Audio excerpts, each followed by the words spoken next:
1942년 8월 21일부터 43년 2월 2일까지 독일과 소련 사이의 스탈린그라드 전투는 2차 대전 중에서 가장 참혹한 전투로 기록되고 있습니다. 이 전투에서 약 한 200만 명이 죽거나 다쳤다라고 합니다. 이 전투를 기점으로 해서 독일군의 상승세가 꺾여지는 그런 계기가 되었다 하기도 합니다.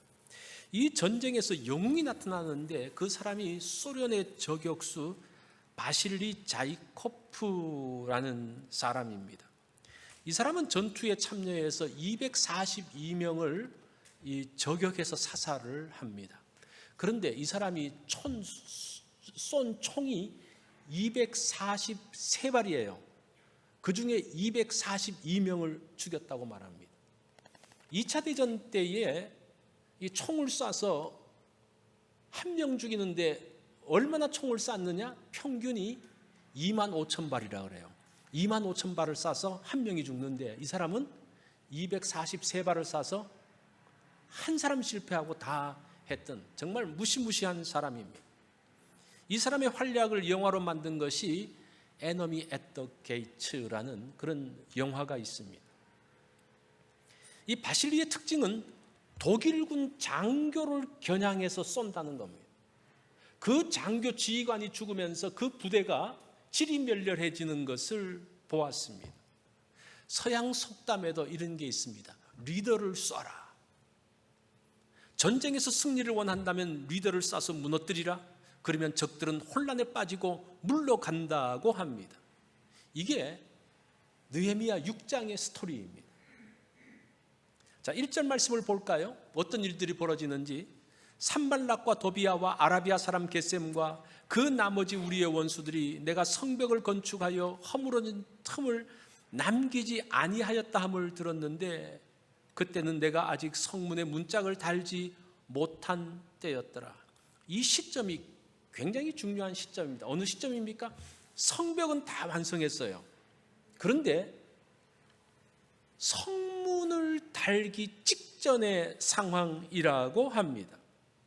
이제 마지막 순간에 와 있습니다. 적들은 그것을 막아야 되는 거죠. 이 마지막 순간을 놓치면 더 이상 예루살렘에 대해서는 손댈 수가 없습니다. 자, 그러면 이런 마지막 순간의 역사를 막을 수 있는 최후의 방법이 뭘까? 그게 뭡니까? 리더를 쏘는 겁니다. 누구를 쏘는 거예요? 느헤미야를 쏘아서 죽이는 겁니다. 그래서 지금 이 사람들이 무엇인가 일을 꾸미고 있는 것을 보게 됩니다. 지도자가 무너지면서 그 공동체는 심각한 위험에 들어갑니다. 국가에 지도자가 있습니다. 회사나 일반 단체에도 지도자가 있습니다. 교회에도 지도자가 있죠. 또 어떤 분은 나는 지도자가 아니야. 그런데 가정에도 지도자가 있어요. 이들이 무너지면 그 공동체는 큰 어려움을 당합니다. 만약에 여러분들이 무너져 내려 앉는다면 여러분 가정에 어떤 일들이 벌어지겠습니까? 여러분들이 속한 곳에 어떤 일들이 벌어지겠습니까? 이것은 단순한 느헤미야의 이야기가 아니고 나의 이야기라는 겁니다. 오늘 본문은 지도자인 느헤미야를 향한 악한 자들의 집요한 공격을 볼 수 있지만 이런 공격은 느헤미야뿐만 아니라 오늘날 많은 지도자들에게도 옵니다. 또 여러분들을 향해서도 올 수가 있습니다. 이런 공격을 감당하기 위해서 성벽을 쌓아야 돼요. 그래서 오늘 제목이 뭡니까? 내면의 성벽 쌓기입니다. 내 내면의 성벽들을 쌓아야 한다는 겁니다. 자, 그 첫 번째 계획이 느헤미야 암살 계획입니다. 산발랏을 비롯한 주변의 적들은 예루살렘 성벽의 완성을 막기 위해서 여러 가지 방법들을 썼죠. 그래서 그 공사하는데 습격을 해서 그 사람들을 해치려는 그런 계획도 세웠습니다. 외부의 공격입니다. 또 어떤 일이 벌어집니까? 내부적으로 문제가 생겨서 이 공사를 할 수 있을까 말까의 어떤 그런 문제도 있었습니다. 그 문제도 잘 지나갔죠. 자, 이제 그 모든 것들을 극복하고 난 다음에 공사의 마지막 순간에 왔습니다. 그런데 이 순간 우리도 마지막 순간이지만 저 적들도 마지막 순간이라고 생각하라고 최후의 방법을 동원하고 있는데 그게 뭡니까? 느헤미야 암살 계획입니다. 지도자인 느헤미야를 없애면 이 역사를 막을 수 있다고 생각을 합니다. 그래서 2절에 한 제안을 합니다. 산발락과 게셈이 내게 사람을 보내어 이르기를 오라 우리가 오노 평지 한 촌에서 서로 만나자 하니 실상은 나를 해하고자 함이었더라. 지금 산발랏은 사마리아 총독이잖아요. 게셈은 아라비아의 족장입니다. 이 사람들이 평화회담을 제안하는 거예요. 지금 보니까 너희들 성벽도 거의 완성됐으니까 이제 이후에 우리가 어떻게 평화롭게 지낼지를 한번 이야기하자. 그러면서 초청을 합니다. 그런데 그것은 실상은 뭐라고 이야기합니까? 느헤미야를 암살하기 위한 계획이었다라고 말합니다. 이 오노 평지가 있는데 이 오노 평지는 예루살렘과 사마리아 중간에 있는 지역입니다. 우리가 보통 오노 평지라고 그러는데 사실은 정확하게 말하면요 오노 빌리지입니다. 오노가 살고 있는 촌락 뭐 그런 뜻이에요. 이 오노는 베냐민 지파 사람으로 바벨론 포로에서 돌아온 사람입니다. 유력자입니다. 베냐민 지파의 유력자입니다. 이 산발랏이 오노를 움직여서 느헤미야의 만남을 주선하고 있는 것을 볼 수가 있습니다. 만약에 오노가 제안하지 않고 산발랏이 이야기를 했다면 아마 느헤미야는 무시하고 지나갔을지도 모릅니다. 그렇지만 오노는 무시할 수 없는 인물이기에 느헤미야가 무조건 안 가지 않고 왜 내가 갈 수 없는지에 대한 이야기를 합니다. 그 정도로 이 오노가 중요한 사람이었습니다. 약한 자들은 이들을 이용해서 우리를 사지에 빠뜨리고 있는 것을 볼 수가 있습니다. 이 체코의 종교개혁자인 얀 후스라는 사람이 있습니다. 이 체코 사람들이 가장 존경하는 민족의 영웅이죠. 지금 이제 프라하에 가면 그 프라하 광장에 이 얀 후스의 동상이 있습니다. 자, 이 얀 후스는 종교개혁자로서 종교개혁 사상을 보헤미아 지역에 그 당시 지금의 체코 지역에 계속적으로 전파하기 시작했습니다. 거기에 위협을 느꼈던 로마의 교황과 황제는 콘스탄스 회의를 열고 이 얀 후스를 초대를 합니다. 우리가 모여가지고 한번 의논을 하자.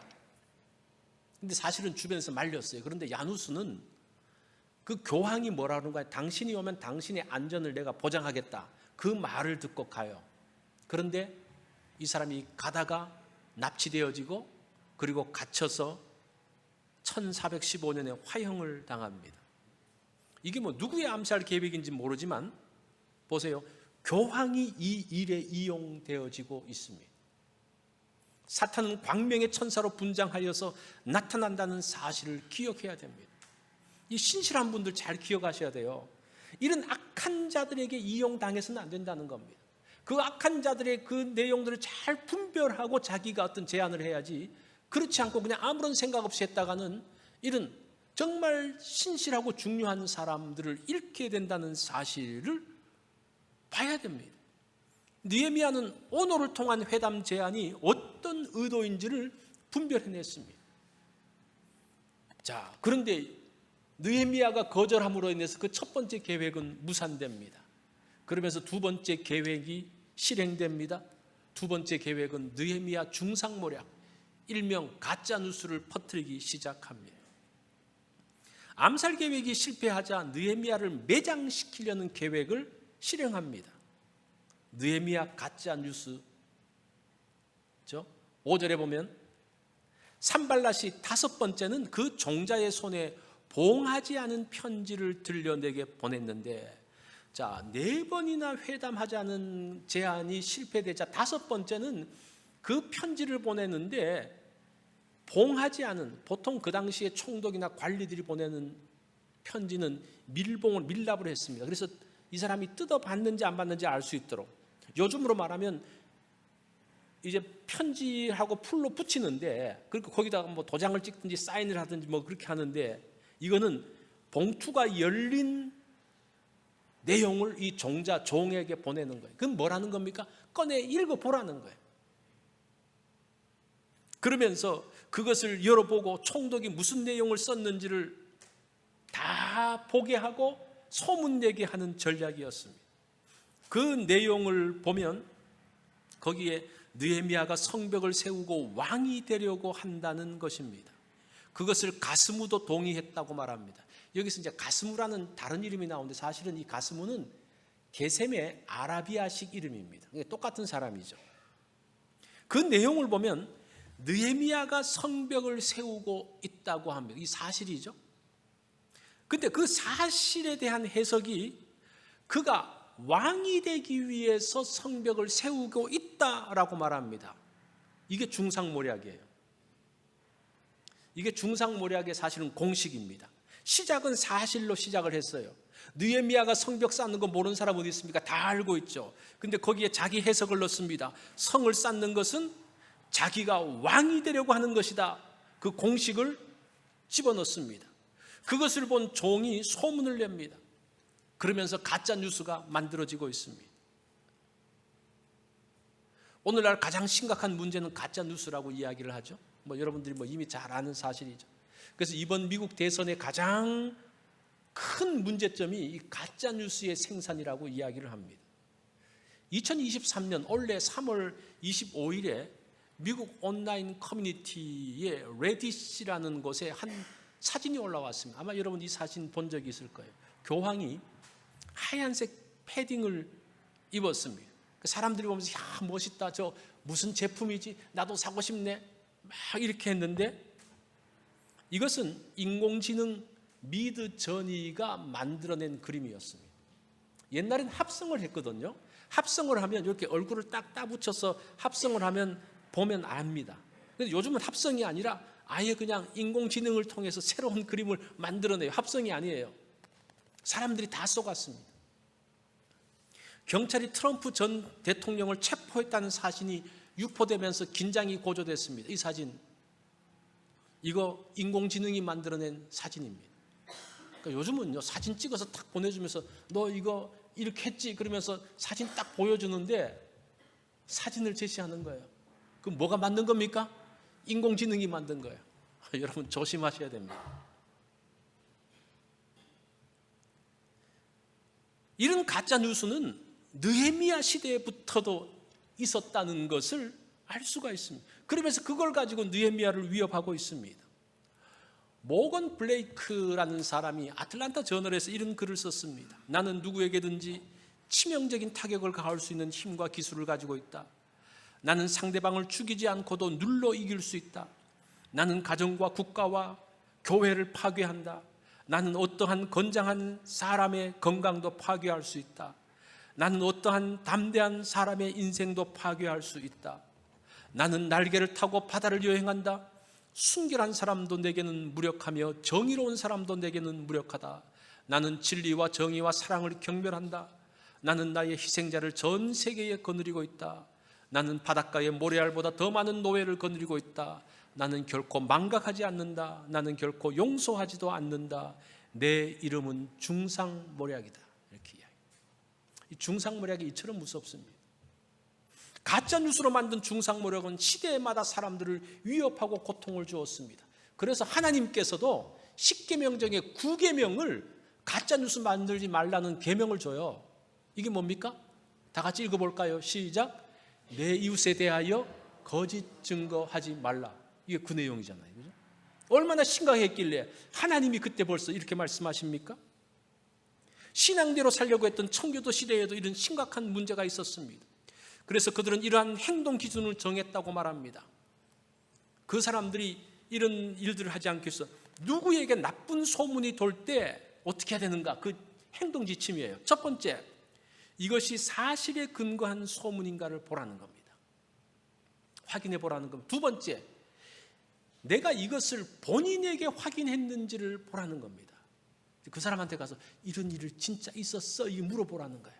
세 번째는 그것이 사실이라면 내가 이것을 다른 사람에게 전하는 것이 하나님께 영광이 되고 내 형제들에게 유익이 되는가?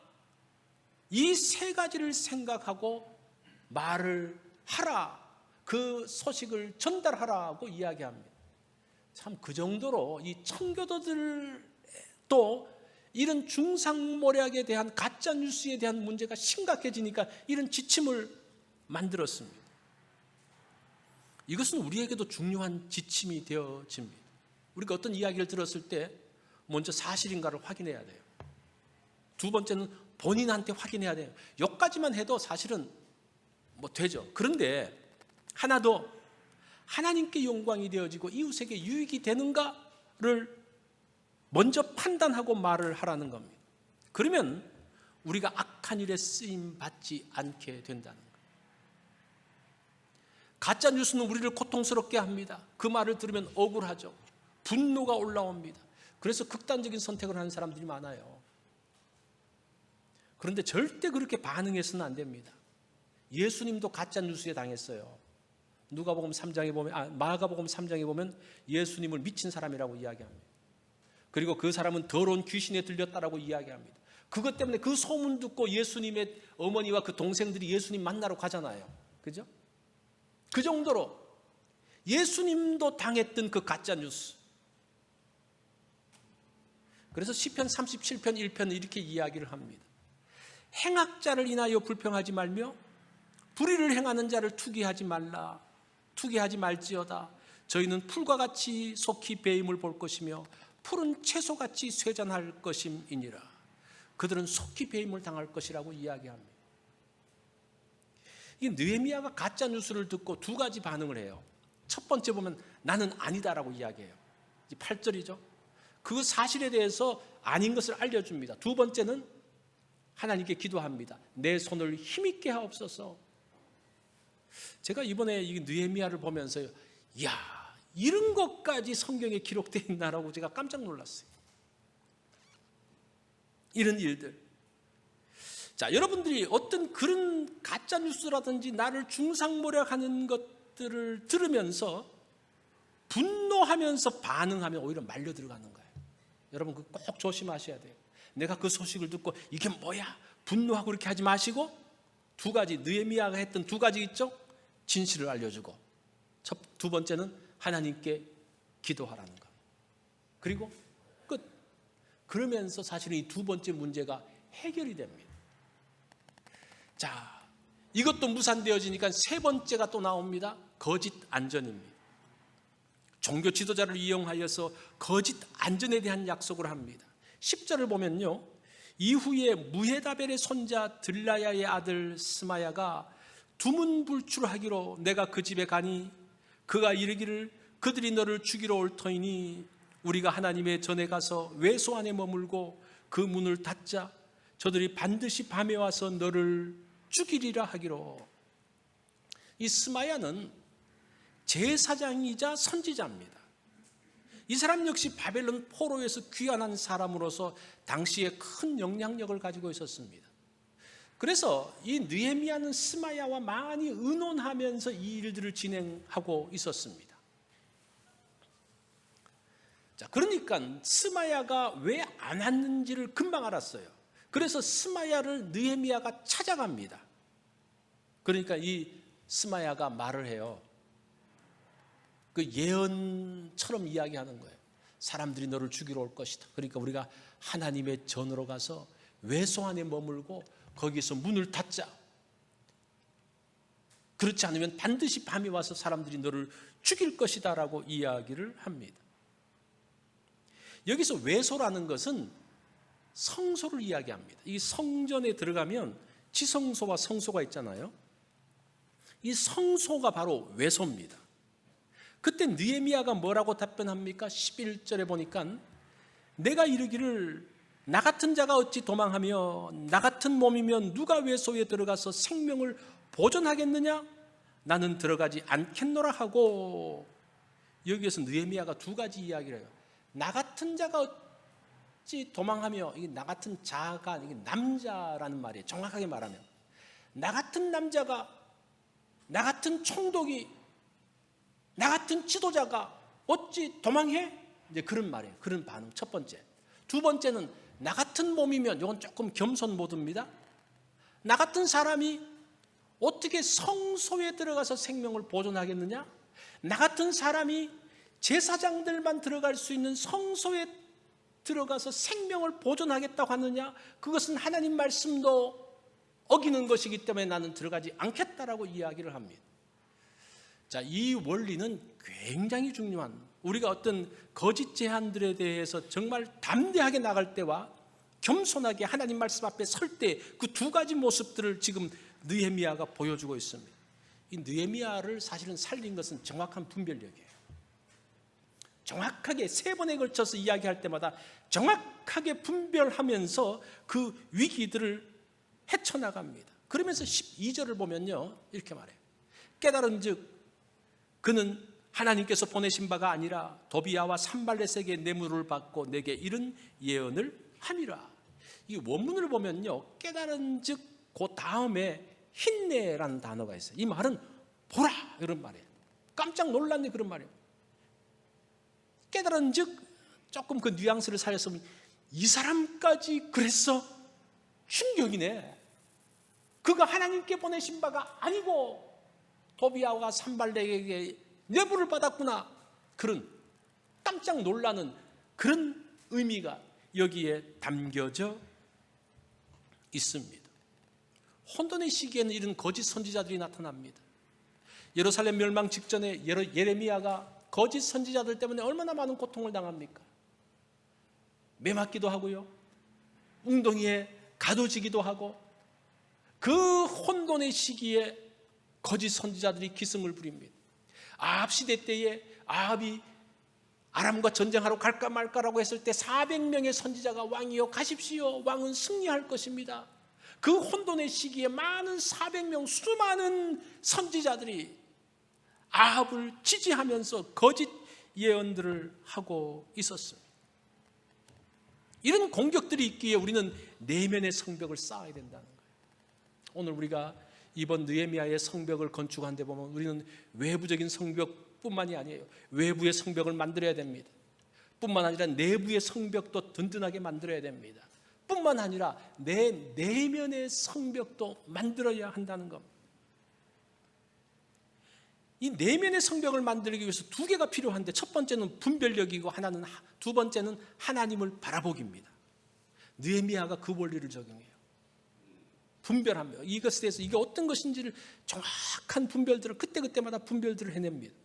두 번째는 하나님을 바라봅니다. 이게 과연 하나님 말씀에 맞는지, 성소로 도망가는 것이 정말 하나님의 원리에 맞는지, 지금 그것들을 분별하면서 나가고 있습니다. 이게 내면의 성벽을 쌓는 거예요. 우리의 지혜를 통해서 하나님이 주시는 지혜를 가지고 분별할 뿐 아니라 하나님을 바라보면서 나가는 것을 이야기합니다. 느헤미야는 이 두 가지로 산발랏의 최후의 공격을 이겨냈습니다. 우리가 인생을 살면서 마지막으로 공격받는 게 뭔지 아십니까? 내면의 공격이에요. 처음에는 어려움이 있어요. 참 힘들다. 돈이 없구나. 또 건강이 약하구나. 뭐 이제 이런 외부적인 어떤 그 공격들이 있을 거예요. 그러면서 내부적으로도 같이 있는 사람, 가족들, 함께 있는 사람들이 또 어떻게 이야기해? 야, 너 그러면서 또 살 거야? 뭐 어떤 이런 공격들이 있어요. 그 제일 중요한 이런 것들인데, 제일 중요한 것은 내 내면이 무너지면요 끝나요. 많은 이야기를 들을 때 내 내면이 무너지면 끝납니다. 그런데 어떤 이야기들을 하더라도 내 내면이 든든하게 서 있으면, 내가 그 말들을 분별해내고 내가 하나님을 바라보면서 나가면요, 우리가 이겨낼 수 있습니다. 그래서 어찌 보면 모든 것 중에서 가장 중요한 것이 내면의 성벽을 쌓는 것입니다. 자, 오늘 본문에 느헤미야의 내면을 보여주는 내용이 있어요. 여전히 품어야 할 사람에 대한 겁니다. 그게 14절인데, 자 보십시오. 내 하나님이여 도비야와 산발렛과 여선지 노아디아와 그 남은 선지자들 곧 나를 두렵게 하고자 한 자들의 소행을 기억하옵소서 하였노라. 여기서 뭔가 이상한 게 하나 좀 발견될 수 있을 거예요. 여러분 느끼셨는지 모르겠는데, 느헤미야를 해하려고 했던 사람의 이야기를 하나님께 이야기하고 있어요. 하나님, 도비야 기억해 주세요. 산발렛, 또 여선지 노아다, 이 사람은 어떤 일을 했는지 기록은 안 나오는데 하여튼 뭔가를 했던 것 같아요. 남은 선지자들. 근데 노아자의 이름의 뜻이 기가 막혀요. 여호와를 만난 자입니다. 이름 뜻이 여호와를 만난 자예요. 그런데 여기에 이 이름에 느헤미야를 실제적으로 공경에 빠뜨렸던 오노와 스마야의 이름이 안 나와요. 이상하지 않습니까? 오노는 뭐 잘 모르고 그랬다고 하더라도 스마야는 뇌물 받고 그랬으니까 스마야의 이름은 올라가야 되지 않습니까? 그런데 그 악한 자의 소행을 일러바칠 때 스마야가 빠집니다. 아마 느헤미야가 스마야를 다시 설득했던 것 같아요. 그리고 느헤미야가 다시 스마야를 품고 있는 모습들을 볼 수가 있습니다. 이 14절에서. 이게 내면의 힘입니다. 우리가 분별하면서 다시 기회를 주고 사용할 수 있다는 거예요. 자, 오늘 우리가 이 말씀을 보면서 이것은 느헤미야에게만 있었던 일들이 아니죠. 우리가 이 귀가 얇은 사람이 있어요. 뭐가 들으면 이게 쏙쏙쏙 막 들어오는 사람이 있어요. 이 귀가 얇은 사람 조심해야 됩니다. 귀가 얇은데 입까지 가벼우면 더 문제는 심각해져요. 근데 어떻게 합니까? 나 그렇게 생겼는데 어떻게 해요? 그런데 청교도의 필터를 사용하면 됩니다. 청교도의 필터가 뭐죠? 사실 확인. 두 번째는 본인에게 확인. 그리고 하나님께 영광, 사람에게 유익이 되는가. 이 세 개 다 못 외우겠으면 두 가지라도 외우면 돼. 위에 두 가지라도. 사실을 내가 한번 확인해보고 본인에게 한번 확인해보는 그러한 모습. 이게 내면의 성벽을 견고하게 만드는 거예요. 여기 계신 분들은 모두 지도력을 가지고 있습니다. 그래서 여러분들은 악한 영의 공격들을 받아요. 특별히 신실한 분들이 더 그런 공격을 많이 받습니다. 그 사람들의 이용 가치가 훨씬 크기 때문에 오노와 같은 사람, 스마야 같은 사람, 이 사람들은 정말 신실한 사람들이었던 거거든요. 조심하셔야 됩니다. 이것을 감당하기 위해서 내면에 힘이 있어야 됩니다. 그것을 위해서 필요한 두 가지가 뭡니까? 같이 시작. 분별력과 하나님 바라보기.